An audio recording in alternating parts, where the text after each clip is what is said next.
n'oublierai pas.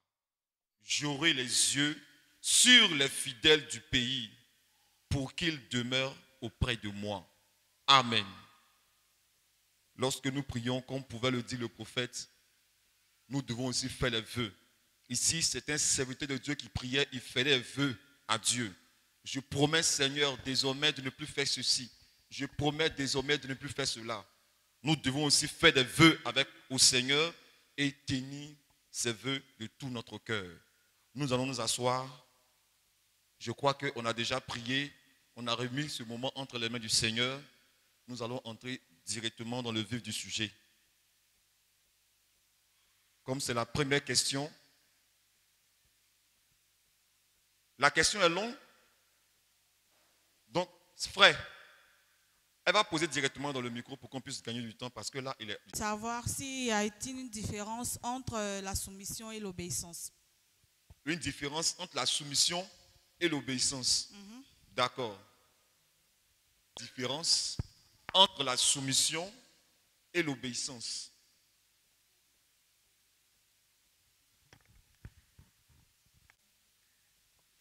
Bon, moi je crois qu'il n'y a pas de différence. Parce que quand tu es obéissant, tu es forcément soumis. Et quand tu es soumis aussi, tu es forcément obéissant. Amen. Ok. En fait, je n'ai pas de verset, mais ce que je voulais dire, comme elle parle de deux mots, soumission et puis obéissance, ce que je sais, c'est que dans la soumission, on trouve l'obéissance. Mais dans l'obéissance, ce n'est pas tout. On ne trouve pas, c'est-à-dire, je ne sais pas comment je vais expliquer, mais dans la soumission, il y a l'obéissance. Quand tu es soumise, forcément, tu es obéissante et tout ce qui va avec. Mais l'obéissance, c'est un peu limité, quoi. C'est ce que je voulais ajouter. Ok. Qui veut dire quelque chose du côté des frères? Amen. Il est bon que on vérifie aussi dans le dictionnaire ce que c'est que l'obéissance, ce que c'est que la soumission. Je vais lire des passages de l'Écriture, mais ce que je crois, la soumission, c'est le but à atteindre. Par exemple, quand Dieu dit à la femme ou aux croyants, bon, je vais prendre la femme, où il dit que la femme doit être soumise en toute chose à son mari. C'est l'objectif à atteindre. Maintenant, tu vas te soumettre, mais ce n'est pas un moyen, pas un procédé, c'est l'obéissance. Donc, tu vas parvenir au but par un chemin. La soumission, le but, l'obéissance, le chemin. On va prendre 1 Samuel 15, à partir du verset 22 à 23. Mais si on a trouvé dans le dictionnaire, si on peut lire les deux mots là pour moi. Le dictionnaire obéissance. Oui. Première de celle qui obéit. Deuxième définition. Disposition à obéir. Habitude d'obéir. Soumission d'esprit aux ordres des supérieurs. Donc, conseil qu'on t'a donné pour avoir un objectif. Il faut lire maintenant soumission. Oui. Action de se soumettre. De se ranger sous l'autorité de quelqu'un. Oui. Disposition à obéir. Donc, vous voyez, 1 Samuel 15, verset 22 à 23. Il y a quelque chose qui a été dit à un homme par la bouche d'un serviteur de Dieu. Va, dévoue par interdit Amalek. Il faut le détruire. Et l'homme là est allé faire la chose à sa tête. Lorsqu'il a été interpellé par le serviteur de Dieu, Samuel, il a dit, j'ai fait tout ce que tu m'as dit. Dans lui, dans son esprit, il était obéissant. Il était soumis à la parole, fallait exécuter le but. Mais l'homme de Dieu va l'interpeller et à la suite, il va donner une parole. Tiens. 1 Samuel 15, 22 à 23 est écrit. Samuel dit, l'Éternel trouve-tu du plaisir dans les holocaustes et les sacrifices, comme dans l'obéissance à la voix de l'Éternel? Voici, l'obéissance vaut mieux que les sacrifices, et l'observation de sa parole vaut mieux que la graisse des béliers. Car la désobéissance est aussi coupable que la divination. Et la résistance ne l'est pas moins que l'idolâtrie et les téraphimes. Amen. Donc, voyez ce qui est déclaré par la parole de Dieu en Éphésiens 5. Éphésiens 5, à partir du verset 22 jusqu'à 32 là-bas. Éphésiens 5. Voyez un peu lire.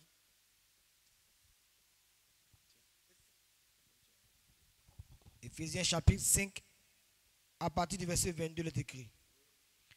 Femmes, soyez soumises à vos maris, comme au Seigneur, car le mari est le chef de la femme, comme Christ est le chef de l'Église, qui est son corps et dont il est le sauveur. Or, de même que l'Église est soumise à Christ, les femmes aussi doivent l'être à leur mari en toutes choses. Marie, c'est écrit. Obéissez à vos conducteurs et ayez pour eux de la déférence, car ils veillent sur vos âmes comme devant en rendre compte qu'il en soit ainsi, afin qu'ils le fassent avec joie, et non en gémissant, ce qui ne vous serait d'aucun avantage. Amen. Donc, voyez ce que la parole de Dieu nous dit. On parvient à la soumission par obéissance. Tu ne peux pas te soumettre à quelqu'un si tu n'obéis pas à ce qu'il te dit. Je ne sais pas si on voit un peu ce que je veux dire. Il y a un but à atteindre. Il y a un objectif que Dieu veut réaliser. Maintenant, il te donne la voie. Il dit pour arriver à telle chose, il faut te comporter de telle et telle manière. Mais tu ne te disposes pas. Comment tu vas obtenir ça? Donc, on parvient à la soumission par obéissance. Je vais m'arrêter là. Élément de réponse. Frère Clément, tu as quelque chose à dire? Tu veux dire quelque chose sur la question? Oui. Amen. Que le Seigneur nous bénisse. Frère Christian, en parlant, tu peux relire Éphésiens là pour moi. S'il y a une différence entre l'obéissance et puis quoi? La soumission. Effectivement, il y a une différence. Les deux mots n'ont pas le même sens. Chaque mot, son sens et sa définition. Voilà. Donc ici, le frère vient de lire un passage dans le livre des Hébreux qui parle de la soumission. Et l'autre verset que le frère va prendre dans le livre des Éphésiens. Éphésiens 5, à partir du verset 15, tu as dit? L'obéissance, oui. Chapitre 15, chapitre 5, à partir du à partir du verset 15. 15, il est écrit. 15 ou 16 là. Bon. Prenez donc garde de vous conduire avec circonspection, non comme des insensés, mais comme des sages. Voilà. Rachetez le temps, car les jours sont mauvais. Voilà. C'est pourquoi ne soyez pas inconsidérés, mais comprenez quelle est la volonté du Seigneur. Ici, l'apôtre est en train de parler. Quand on parle de la soumission, il ne faudrait pas que les gens se voient comme des gens qui ne sont pas importants. C'est-à-dire, on leur demande de se soumettre parce qu'ils ne sont pas, on ne peut pas les voir ou bien on ne peut pas les considérer. C'est pourquoi il dit ne soyez pas inconsidérés. Vous voyez? Donc, quand il parle, il est en train de préparer l'esprit de ceux qui vont écouter la suite. Parce que ce qui vient, ce sera des lois. Continue. Éphésiens chapitre 5, là on est au verset 18. Voilà. Au verset 18. Ne vous enivrez pas de vin, voilà. C'est de la débauche. Okay. Soyez au contraire remplis de l'esprit. Entretenez-vous par des psaumes, par des hymnes, par des cantiques spirituels, chantant et célébrant de tout votre cœur les louanges du Seigneur. Rendez continuellement grâce pour toutes choses à Dieu le Père, au nom de notre Seigneur Jésus-Christ. Et il le dit pour préparer l'esprit. Il faut que nous soyons en esprit pour ne pas que ces choses-là, quand il va commencer à les dire, qu'on soit dans un esprit d'opposant. pour dire que non, ah, ce qu'il est en train de dire là, donc c'est moi seul qui dois faire ça, quoi. Donc c'est moi seul qui dois être comme ça, quoi. Non, c'est pourquoi il prépare ton esprit. Toi qui es le chrétien, tu dois être en esprit. Tu dois être en train de prier, tu dois être en train de chanter les cantiques, tu dois être content, tu dois être disposé. Parce que ce qui va te demander, tu n'es pas habitué à ça. Ce qui va te demander de faire, tu vas voir ça en un poids. C'est pourquoi il prépare l'esprit des gens avant de leur dire ce qu'ils doivent faire. Oui. Rendez continuellement grâce à Dieu pour toutes choses. À Dieu le Père, du moins. Oui. Tu es au verset 20, non? Oui. Oui, continue. Au nom de notre Seigneur Jésus-Christ, Voilà. vous soumettant les uns aux autres dans la crainte de Dieu. Ok. Femmes, Femmes. soyez soumises à vos maris. Et maintenant, il commence, il dit, femmes, vous soyez soumises à vos maris. Comme au Seigneur.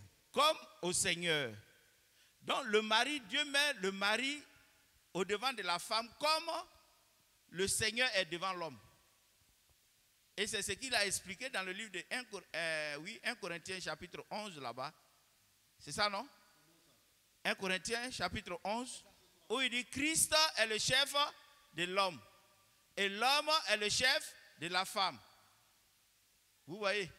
Donc ici, il est en train de dire, femmes, soyez soumises à vos maris comme si c'était même le Seigneur. C'est-à-dire, c'est pourquoi, avant qu'il ne dise ça, il a déjà préparé l'esprit de la femme pour dire que non, ne sois pas inconsidéré, mais chante des cantiques, sois dans l'esprit de Dieu. Parce que cette loi-là, quand on va te la présenter, ça va te faire mal. Tu vas penser que non, on veut te dominer.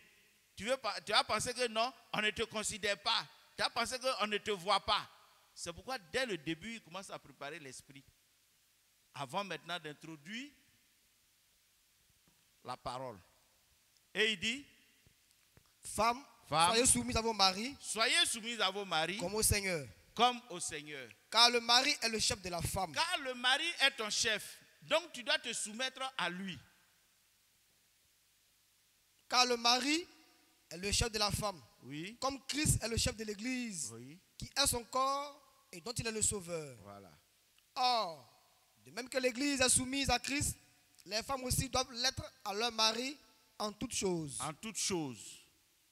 Maintenant, quand il dit en toutes choses, c'est pourquoi aujourd'hui, quand une femme doit se marier, le pasteur qui est l'Esprit de Dieu amène l'homme ou bien amène la femme à prier pour savoir réellement si cet homme-là est celui qu'il me faut.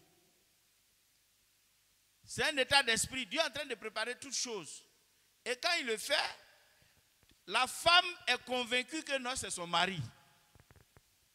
Et quand elle est convaincue par rapport à quoi? Par rapport à la parole qu'il lit. C'est la parole qui vous a mis ensemble. C'est par la parole que vous vous êtes connus. Donc cette parole-là doit être en vous deux. Maintenant, une fois que cette parole est en vous, Dieu te demande d'être soumise parce que c'est lui qui l'a établi comme chef sur toi. Et maintenant, une fois que vous êtes dedans, l'homme aussi, tout ce qu'il te dit, c'est des choses qu'il doit te dire pour t'amener à être dans l'esprit de Dieu. Il ne te dira pas, non, ah, c'est vrai, nous sommes chrétiens, mais comme il y a la fête des chants au village, donc tu vas partir là-bas pour me représenter. Ben, comme nous sommes chrétiens, moi je ne peux pas partir, mais toi, il faut aller là-bas pour représenter la génération. Mais ce n'est pas la parole de Dieu. Mais comme il dit, être soumise en toutes choses, ça aussi c'est une chose. Donc tu as te levé pour aller, pour dire non, mon mari m'a dit, m'a demandé d'aller adorer les dieux de son village, donc comme je dois me soumettre en toutes choses, donc je m'en vais. Hein? Non. L'homme doit te conduire dans l'esprit de Dieu.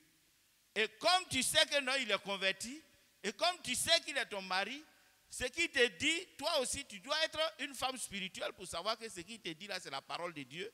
Donc tu ne dois pas t'opposer à ça. Donc la soumission que Dieu demande à la femme, c'est de te soumettre en l'homme, toutefois qu'il se tient dans la parole de Dieu. Toutefois qu'il se tient dans la parole de Dieu, tu dois lui obéir. Sinon tu dois te soumettre. Bon, comme l'autre l'avait dit, les deux vont ensemble. Comme Mme Kalou l'a dit. Une fois que tu te soumets, l'obéissance rentre comment on appelle, rentre en scène en même temps. Et c'est pourquoi Dieu même demande aux parents. Il dit, parents, éduquez vos enfants selon le Seigneur. Donc c'est dans le Seigneur que l'obéissance a son droit.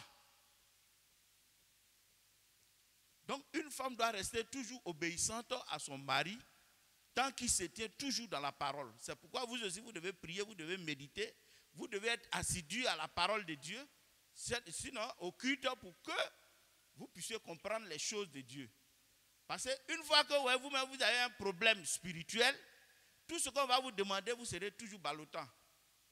Et ça va envoyer des complications dans le foyer. Et comme Dieu nous connaît, et c'est lui qui a créé l'homme, qui a créé la femme, donc il met de l'ordre. Il dit, femmes, soyez soumises à vos maris en toutes choses. Parce qu'il sait que non, son fils ne va pas te conduire en dehors de lui. Donc voici le côté de la soumission. Maintenant, et ayez pour eux de la déférence, car ils veillent sur vos âmes comme devant en rendre compte. Donc tu vois, sœur, ici il dit obéissez à vos conducteurs. Ton mari est comme ton pasteur à la maison. Donc tu dois obéir à ce qu'il dit. On dit la foi vient de ce qu'on entend. Et ce qu'on entend vient de la parole de Christ. Donc comme Christ a parlé à ton mari et que ton mari a dit amen à ça, quand ton mari aussi te parle, tu dois dire amen à ça parce que cela vient de la parole de Dieu. Si ça ne vient pas de la parole de Dieu, tu ne peux pas obéir à ça. Tu ne peux pas obéir à ça si ça ne tient pas dans la parole de Dieu.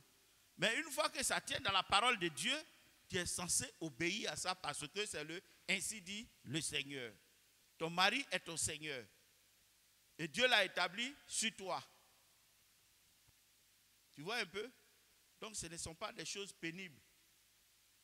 C'est souvent quand on manque de prière, on est assoupi, on devient faible, que souvent on est là et puis on fait beaucoup de calculs avec ces choses.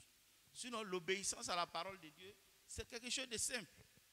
Mais comme on est beaucoup charnel, souvent, notre esprit est tellement mal poussé, souvent on pense que non, il y a des palabres ou bien il y a des tiraillements là. C'est une question d'assoupissement. Mais une fois qu'on est dans l'esprit, tu vas voir que ton mari même te dira des choses que toi-même tu désirais. Une fois que tu es dans l'esprit, souvent même tu peux être à la maison, tu dis, vraiment ça là, mais je voulais qu'on m'explique ça bien. Mais comme tu es dans l'esprit, tu arrives à l'église et puis c'est ce que Dieu même met dans la bouche de son serviteur et puis tu expliques. Et puis tu vois que tu es content. C'est ça là, je voulais comprendre là. Toi, tu cries, les gens qui sont à côté de toi, ils sont chardés. Oh, toi, tu fais bruit, il y a quoi même? Oh, ils ne savent pas dans quel esprit tu es. Donc voici un peu ce que je voulais ajouter sur ta question. Celui ou celle qui est soumis est forcément obéissant. Mais tu peux être obéissant sans être soumis. Parce que c'est quoi la soumission? On va bien relire la soumission. La soumission, c'est action de se soumettre. Se ranger sous l'autorité. Donc, ton pasteur ou ton mari peut te dire, va, tu vas. Viens, tu viens. Fais ceci, tu le fais. Va comme ça, tu vas. N'est-ce pas? Mais peut arriver que ton pasteur ou ton mari te dise quelque chose qui te déplaise. Et tu te sens ridicule. Et tu réagis en même temps et puis tu le ridiculises devant tout le monde. Est-ce que tu as été soumise? Tu n'as pas été soumise. Tu ne supportes pas la manière dont ton mari te conduit. Tu n'es pas soumise. Tu ne supportes pas la manière dont le pasteur te parle. Tu n'es pas soumis. Mais pourtant, qu'il te dit, fais ça. Tu es fâché, mais tu fais.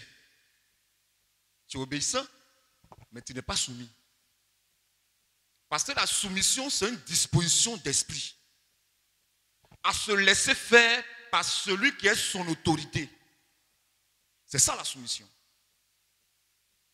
Du moment où tu reconnais que ton mari est ton autorité, Du moment où tu reconnais que le pasteur est ton autorité, alors tu dois te laisser faire.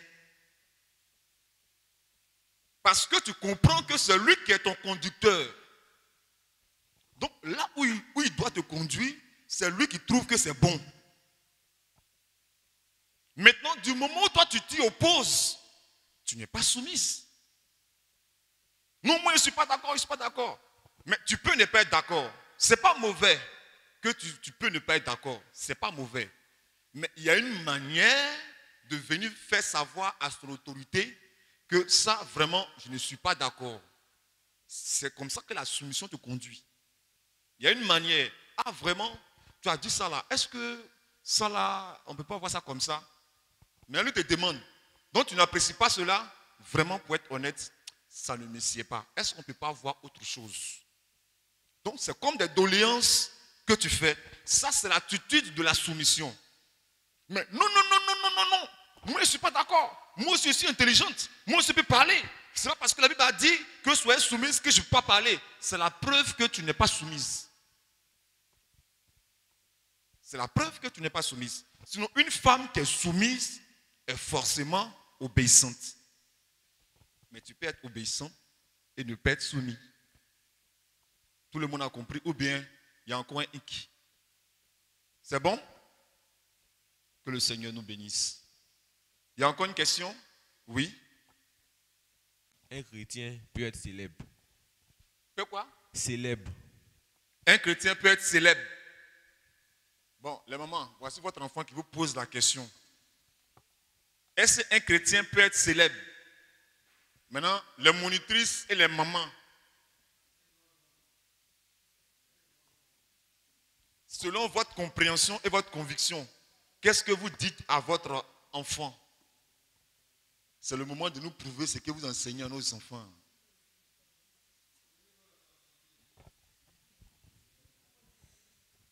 Je voulais d'abord lui demander, quand tu parles de célébrité, c'est dans quel sens? Un joueur célèbre ou bien un joueur célèbre? Bon, pas forcément un joueur. Bon, tu fais les affaires, tu es célèbre, les trucs comme ça.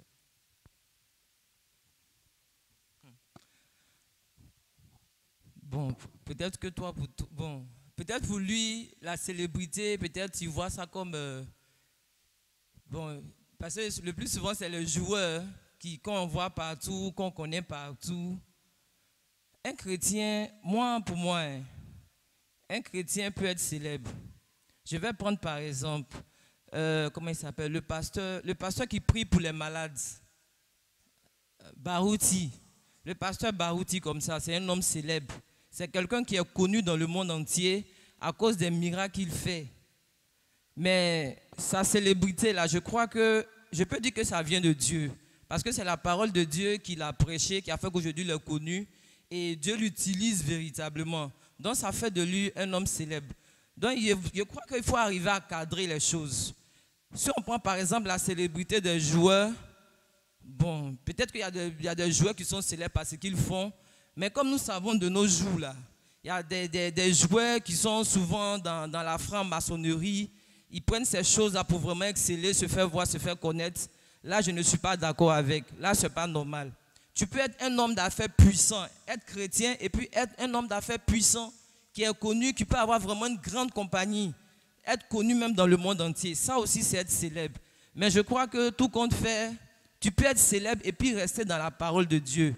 Savoir faire les choses, ça va marcher selon la parole de Dieu. C'est ce que je voulais dire.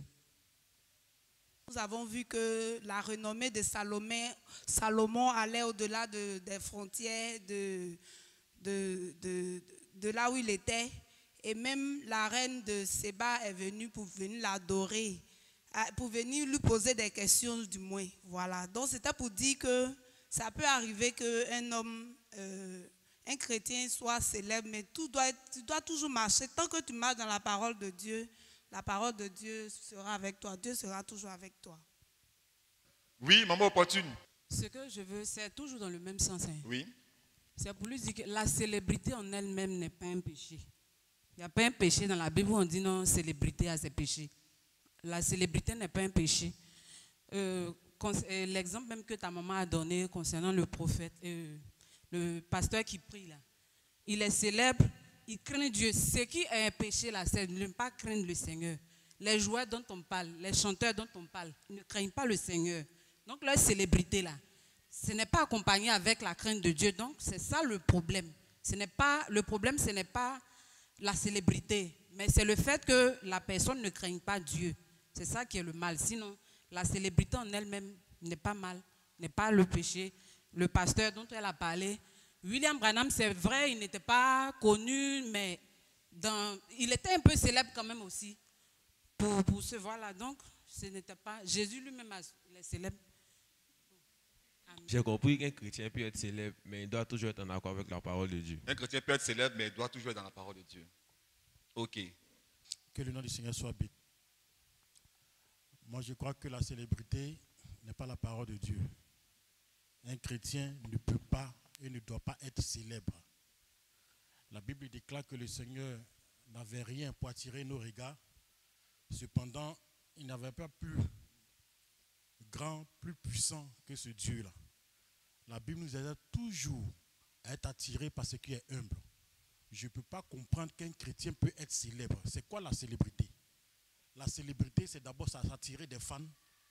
C'est d'abord se laisser, je dirais, les gens sont tellement c'est-à-dire poussés par ton charme, qu'ils peuvent finir même par t'adorer. Ils peuvent finir même par poser des actes qui sont même en dehors même de la compréhension humaine. Parce que je crois que Michael Jackson, il était tellement célèbre qu'à sa mort, il y avait des fans qui n'ont pas accepté sa mort et qui se sont même donné la mort. Moi, je ne peux pas comprendre qu'un chrétien peut être célèbre. Ce n'est pas possible. Frère Branham a dit que la popularité, c'est-à-dire que l'amour de l'argent, et il a dit encore les femmes, un serviteur de Dieu doit s'éloigner de tout ça. On ne peut pas être célèbre et ne pas être populaire. Ce n'est pas possible. Voilà. Pour moi, ce n'est pas la parole de Dieu.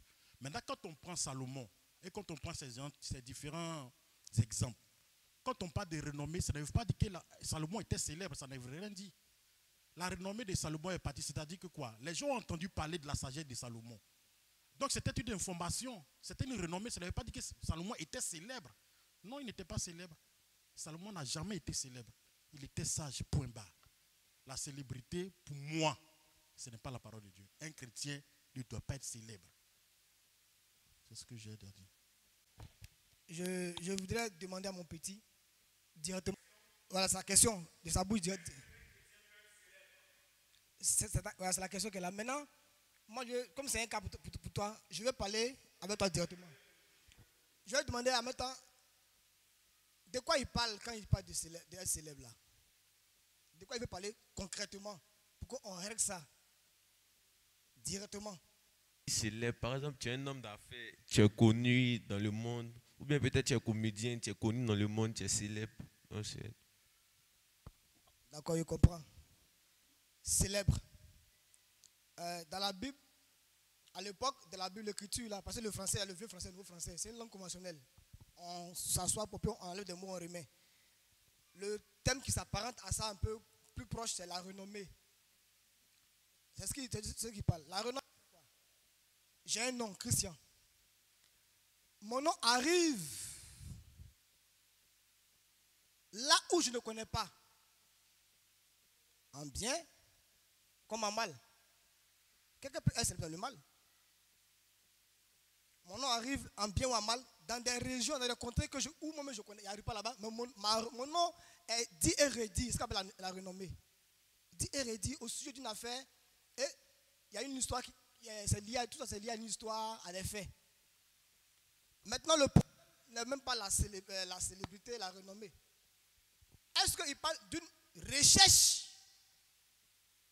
de renommée, une recherche de célébrité? C'est ça, on doit passer l'affaire. Salomon est célèbre. Il est célèbre, il est légendaire, sa renommée. Même les francs-maçons disent qu'ils tiennent toutes les sciences là. Ils le tiennent du grand maître Salomon. Est-ce que lui, il a parlé? Ils ont vécu dans la même époque. Mais son nom est resté d'âge en âge jusqu'à aujourd'hui. C'est la célébrité. C'est différent de la Starmania. Son nom est arrivé là-bas, ça qu'il ne soit arrivé là-bas. C'est la renommée. il n'a pas cherché. Mais la recherche constante de célébrité, ça c'est un péché. La recherche personnelle, recherche, là c'est un péché. La renommée là, c'est Dieu peut donner la renommée aux gens. Mais aujourd'hui, Branham là, son nom est parti là où il ne le connaît pas. C'est pas le diable, c'est Dieu qui a fait ça. Être renommé, être célèbre là, c'est Dieu qui le fait. Le problème dans ça, c'est la gestion de la renommée ou même de la célébrité. Si tu la gères mal, tu tombes dans la starmania. C'est le problème qu'elle a. Je suis là. Je vous le dis, on est arrivé dans un pays, dans une montagne là-bas, en Turquie. On dit le prix de quelque chose, on nous refuse. On dit, quand on parle de Drogba, les gens sont partis appeler leurs frères pour dire qu'ils ont vu les frères de Drogba. Et j'ai filmé ça dans ces trucs. Ils ont dit qu'ils ont vu les frères de Drogba, ils sont venus danser autour de nous, faire un prix cadeau. C'est ça, renommé, ça là. Maintenant, si la gère en starmania, Dieu aussi peut faire que des chrétiens, ces fils de Dieu, soient renommés. Il y en a plein, c'est passé ici, dans cette région de l'Afrique, où nous on est en Afrique de l'Ouest, mais au Congo, il y en a qui sont renommés là-bas. Qui sont renommés? Qui sont renommés. Notre pasteur qui est ici là, moi il ne savait pas qu'il était renommé. J'ai dit à une cousine que je le connais dans Dengra, elle dit c'est faux, que tu le connais où même. Un grand pasteur comme ça là, il est haï. Mais comment il le connaît où même? J'envoie des photos lui et moi. Elle dit, ah bon, t'es sérieux? Il est haï. Donc pour elle, de toute façon, elle me connaît son cousin, je ne vais pas connaître le pasteur Dengra. Son nom est arrivé là où lui-même, jusqu'à ce qu'il ne sait pas ça. C'est une renommée. Ça là, en Haïti, en Jamaïque, partout, on parle de lui et les gens, j'ai vu des gens sur le net qui ont demandé des explications parce qu'ils estiment que lui, son enseignement est vrai par rapport à un tel enseignement. En Haïti, dans un pays où on parle, j'étais obligé d'expliquer l'enseignement du pasteur Dengra, soit en anglais, soit sur le net. Son nom est arrivé là où il n'est pas, mais en bien. Est-ce qu'il pense ça pour se gonfler ici? Lui-même, il ne sait pas. Donc, je peux dire je dis que la renommée, la célébrité là, c'est Dieu qui donne. Mais c'est la recherche de la renommée. Pourquoi faire? Ça, c'est mal pour un chrétien. C'est très mal orienté. Sinon, si tu es un grand banquier, tu seras renommé. Tu peux être renommé. C'est ça que tu le cherches. Mais si tu désires ça par des moyens bizarres, là, c'est le diable. Merci. Il ne faudrait pas qu'on fasse des amalgames tournés ici par-ci.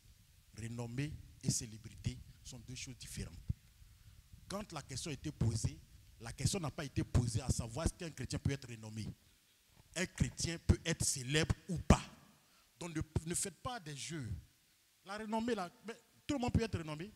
Même un enfant du message qui est fort en classe, mais son nom peut aller dans toutes les écoles. Sa renommée peut évoluer parce qu'il est très intelligent. Mais j'ai dit, la célébrité, c'est quoi? Ok. C'est ça qu'il s'agit. Donc, voici la définition de célèbre. Donc, c'est synonyme de renommée. C'est ce que le dictionnaire dit. Voilà. Synonyme là. Oui, les synonymes, ils ont mis connu, fameux, illustre, populaire, renommé. Voici les mots synonymes à célèbre. Amen. Donc, je crois que ça, il n'y a rien à faire. Quand ta renommée va au-delà de ce que toi-même tu ne sais pas, du coup, tu deviens célèbre. Quand tu arrives là et puis tu dis ton nom, mais on dit, hé, c'est lui là, on cherchait. Quand tu passes, même ça crie partout. Mais tu veux ou tu ne veux pas. C'est déjà imposé. Maintenant, le problème, c'est ce que Christ a dit là. C'est quand toi-même, tu veux te faire un nom. Quand toi-même, tu cherches à te faire voir. Voilà là où Dieu n'est pas d'accord avec. Sinon, Dieu peut t'élever. C'est Dieu qui a élevé Salomon. C'est Dieu qui a élevé Jésus-Christ. C'est Dieu qui a élevé, comment on appelle, Branham. Aujourd'hui là, la seule personne que les gens craignent sur la terre, c'est William Branham. Les francs-maçons, eux tous ils sont au courant de ce gars-là. Quand ils regardent sur la terre ici, la seule personne qui peut les défier, c'est William Branham. Maintenant, Branham n'est pas là. Ceux qui croient en Branham, c'est eux qui sont Branham aujourd'hui. Donc, un fils de Dieu peut être célèbre. Peut être célèbre. Pourquoi? Parce que Dieu l'utilise d'une manière extraordinaire. Et cela n'est pas venu comme ça. C'est parce qu'il a pris des dispositions. Il s'est consacré. Il a prié. Il a pris son temps. Il a demandé des choses à Dieu. Dieu lui donne. Du coup, il ne fait pas la publicité, mais c'est Dieu qui fait sa publicité. Il est là et puis il manifeste des dons. Et les gens l'adorent, les gens courent après lui. Ces programmes, tu ne peux pas. C'est quand nous on s'arrête à Gandhi pour dire Shekinah, c'est un faux type, c'est un menteur. Les gens me sont choqués même de ce qu'on dit. Ils disent, mais ceux-là même là, ils disent quoi même? Le gars est en train de guérir mes parents là-bas, je suis à l'aise. C'est toi qui as dit que non, lui là, c'est un faux type. Donc viens, tu as fait plus que lui. Donc la célébrité est là. Un fils de Dieu peut être célèbre. Il est renommé partout. Comme Christ a dit là, il est ici. Quand moi-même lisais les définitions là, j'ai pensé au pasteur directement. Il y a des gens même qui ne connaissent pas qui parlent de lui. Moi souvent je suis quelque part où les gens parlent de Gédéon et puis en même temps ils prennent la face du pasteur. Pour dire non mais il y a un autre qui est derrière là. Non, il est dangereux, il est violent. Il s'appelle un certain pasteur à Dengra. Mais moi ici là il les regarde et puis il ne dit rien. Je ne dis rien parce que, bon, j'ai dit que non, moi ici dans Dengra, et puis ça va envoyer un autre débat. Ceux de quoi ils parlaient là, ils vont laisser tomber. Toi, tu connais Dengra? Et puis ça devient un autre discours. Moi, je n'ai pas besoin de ça. Mais je regarde et puis j'écoute. Quand tu vas sur Internet, tous ceux que je connais à Abidjan ici, là, quand les gens me posent trop de questions, je dis non, allez-y sur le net, tapez pasteur à Dengra. Ce que vous voulez entendre là. Posez question, ça va venir. C'est comme ça. Il ne veut pas, même lui-même il est ici, il ne veut pas qu'on parle de lui, il ne veut même pas qu'on le cherche. Mais du coup, il est assis ici, ça s'en va seulement. Ou on est en train de parler de lui là même là. Actuellement, ce matin, il y a d'autres mecs qui sont en train de le chercher sur le net. Donc c'est imposé. C'est une affaire de Dieu. Maintenant, quand lui-même il va voir ça et puis il va dire, hé, ceux-là, attends, ceux-là il me cherche. Attends, moi-même il va me montrer. Et puis il va commencer maintenant, ouais, et qui cherche à voir Adengra? C'est moi, je suis Adengra. Comme les Yoruba, il est là, quand il est là, quand il sort seulement, il faut qu'on parle de lui, il faut que lui-même il fasse sa propagande. Non. C'est ça maintenant que nous on regarde et puis on dit non, lui là il est orgueilleux, ou bien lui là il n'est pas. Bon, on peut lui attribuer toutes les choses. Mais quand tu es dans ton coin, tranquille, tu n'embêtes personne, et que c'est comme ça, c'est Dieu qui s'est imposé à toi. On ne peut pas faire autrement. Donc les deux là vont ensemble. Quand ta renommée fait de toi un célèbre, un homme célèbre, parce que les gens parlent de toi partout. Donc un fils de Dieu peut atteindre ça, peut arriver à ce stade. Moi c'est ce que j'avais ajouté. La citation du prophète où il a dit qu'il y a trois choses qui éloignent un homme de Dieu. La popularité, l'argent et la femme. Est-ce à dire on ne doit plus avoir de femmes puisque la femme éloigne l'homme de Dieu? Est-ce à dire on ne doit plus avoir l'argent parce que l'argent éloigne l'homme de Dieu? Voilà.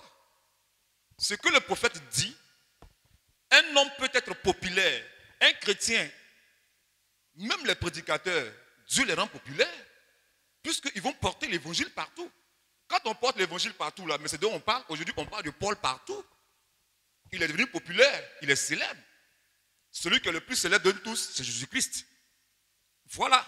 Mais Jésus-Christ n'a pas cherché la célébrité. Tu peux être populaire. Les hommes peuvent t'aimer. Ce n'est pas mauvais. Mais quand tu es influencé par la popularité, là c'est mauvais. C'est quand tu es influencé par la popularité, alors tu commences à t'éloigner de Dieu. C'est là le prophète dit que la popularité éloigne l'homme de Dieu. Tu peux avoir beaucoup d'argent, mais quand tu es influencé par l'argent, alors l'argent t'éloigne de Dieu. Tu peux avoir une femme ou des femmes, mais quand tu es influencé par la femme, alors la femme t'éloigne de Dieu. Mais aussi longtemps que la popularité ne t'influence pas, l'argent ne t'influence pas, la femme ne t'influence pas, rien de ces trois ne pourra t'éloigner de Dieu. C'est un problème d'influence. C'est de ça que le prophète parlait. C'est un problème d'influence. Sans cela, il dit que c'est les 3 choses qui peuvent éloigner l'homme de Dieu. C'est l'influence. Tu es influencé par la popularité. Et quand tu es influencé par la popularité, tu ne peux plus être toi-même. Tu serais hypocrite. Au lieu de dire la vérité aux gens, tu ne pourras pas dire la vérité aux gens de peur qu'ils te quittent. Mais quelqu'un qui ne recherche pas la popularité, il dirait la vérité telle qu'il la croit. Il sera toujours lui. Qu'il ait de l'argent ou pas, il sera toujours lui. Parce qu'il n'est influencé ni par sa femme, ni par l'argent, ni par la popularité. Amen. J'espère que tout le monde a compris. Que le Seigneur nous bénisse. Non, il a compris qu'on a lu. Ou bien frère, tu veux rebondir? Il a compris qu'on a lu la définition. Maintenant, Momo, est-ce que tu as compris? C'est bien? Voilà. Donc quand tu vas à l'école, ne cherche pas à ce que les gens te voient en grand. Non. Mais cherche à être grand. Et c'est pas que tu as compris mon langage. Cherche à être devant. Mais ne cherche pas en voulant être devant que les gens te voient que toi tu es devant. Non. Ne recherche pas cela. Et c'est pas si tu comprends. Voilà. Tu dois chercher à être toujours devant. Ne te dis pas que non, pour ne pas qu'on parle de moi, alors je préfère être 2e, 3e ou bien 5e. Là, on ne parlera pas de moi. Là, c'est un faux esprit qui te possède. Au contraire, cherche à être premier parce que toi, tu veux être un grand. Tu as un objectif. La Bible dit que nous devons rechercher les choses meilleures. On doit voir la grandeur de l'esprit. Ça n'a rien à voir avec vouloir se faire voir. Ça n'a rien à voir. Si tu veux être un bon prédicateur, tu dois beaucoup méditer. Là, tu serais un grand prédicateur. Mais si tu dis, bon, je suis prédicateur, que moi, je ne veux pas qu'on me connaisse, ne médite pas, mais tu verras l'impact sur ta prédication. C'est comme ça. Voilà. Amen. Que le Seigneur nous bénisse. Je crois que dans 10 minutes, il serait déjà l'heure. Il n'y a plus de questions. Ou bien quelqu'un a encore une question? Il y a une question?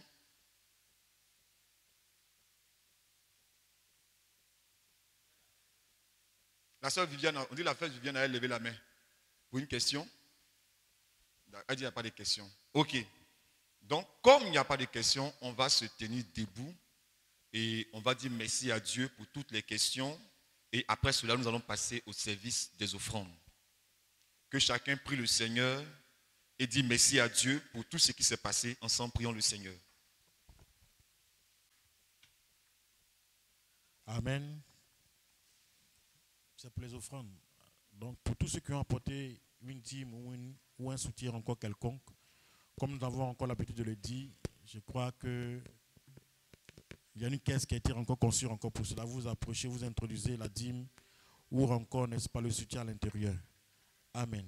Page 125 pour tous ceux qui ont le recueil.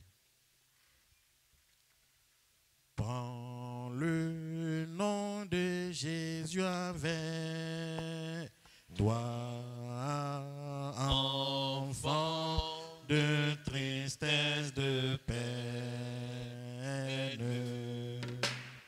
Il va te procurer la joie. Prends-le partout où tu vas. Oh, précieux nom, précieux nom.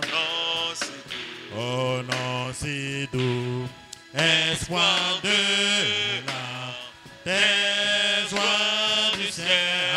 Alléluia, précieux nom, non, si doux.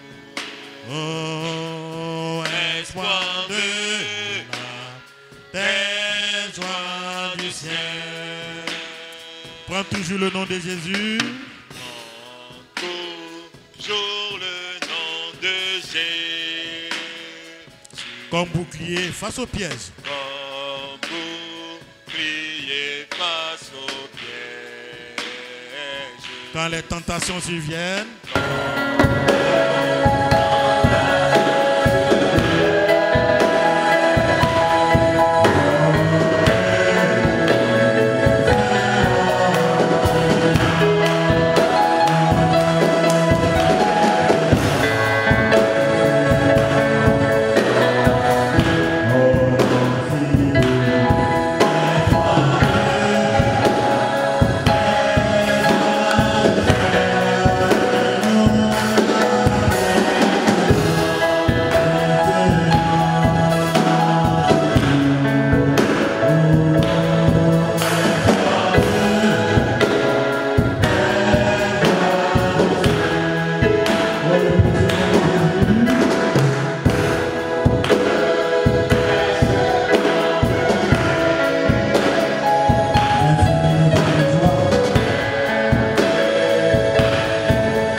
Et parle encore.